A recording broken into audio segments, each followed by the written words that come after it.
সকালে ইউটিউবের ভিডিও ছাড়লে ভিউ আসে না। তার মূল কারণ হলো এই সময় আপনার দর্শক বা অডিয়েন্স অ্যাক্টিভ থাকে না। হ্যালো এভরিওয়ান, আসসালামু আলাইকুম, ওয়েলকাম মাই ইউটিউব চ্যানেল। আমি অন্তমণি আজ নতুন এক ব্লগ নিয়ে হাজির হয়েছি। সম্পূর্ণ ভিডিওটি দেখার জন্য অনুরোধ রইল। আশা করি আপনাদের খুবই ভালো লাগবে এবং কাজে আসবে।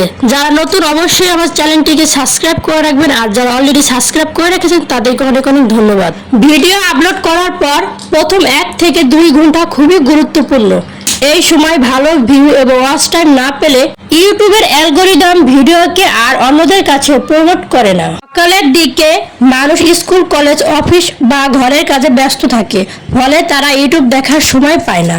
তাছাড়া সকালের ভিডিও ছাড়লে শুরুতে কেউ ক্লিক করে না, এতে ইউটিউব মনে করে ভিডিও ভালো নয় এবং ইমপ্রেশন দেওয়া বন্ধ করে দেয়।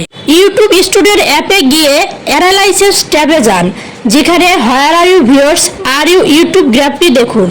যে সময় বেগুনি রং সবচেয়ে গাঢ় সেই সময় ভিডিও পাবলিক করুন। সাধারণত বাংলাদেশে বিকেল 4টা থেকে রাত 9টার মধ্যে ভিডিও আপলোড করলে সবচেয়ে ভালো ফলাফল পাওয়া যায়, কারণ এই সময় মানুষ অনেক ফ্রি থাকে। সাধারণত আমি সকালে ভিডিও ছাড়লে আমার ভিডিওতে বেশি ভিউ আসে না। আমার ভিডিও সাধারণত 2টার পর থেকে ভিউ আসে, কারণ আমার অডিয়েন্স এবং আমার সাবস্ক্রাইবরা তারা সকালে অ্যাক্টিভ থাকে না, তারা 2টার পর থেকে অনলাইনে আসে। ইউটিউবের ভিডিও আপলোড করার সেরা সময় হলো যখন আপনার চ্যানেলের দর্শকরা বা অডিয়েন্সরা সব সময় বেশি অনলাইনে থাকে। তবে সবার জন্য নির্দিষ্ট কোনো সময় নেই, যে কোনো সময় ছাড়তে পারেন।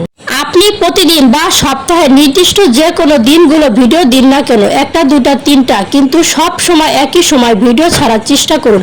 এতে আপনার দর্শকরা অভ্যস্ত হয়ে যায়। আশা করি আমার ভিডিওর কথাগুলো আপনারা খুব ভালো করে বুঝতে পারছেন এবং ভিডিওটি ভালো লাগলে অবশ্যই লাইক, কমেন্ট, শেয়ার করে পাশে থাকবেন। ভিডিওটা দেখা যতটা সহজ ততটা ভিডিও এডিট করা কঠিন। প্লিজ গাইজ, একটা করে লাইক এবং সাবস্ক্রাইব করে যাও। তোমাদের একটা লাইকে নতুন ভিডিও করার উৎসাহ জাগে। দেখা হচ্ছে নতুন এক ব্লগে। ততক্ষণ পর্যন্ত আপনারা সবাই ভালো থাকবেন, সুস্থ থাকবেন। আল্লাহ হাফেজ।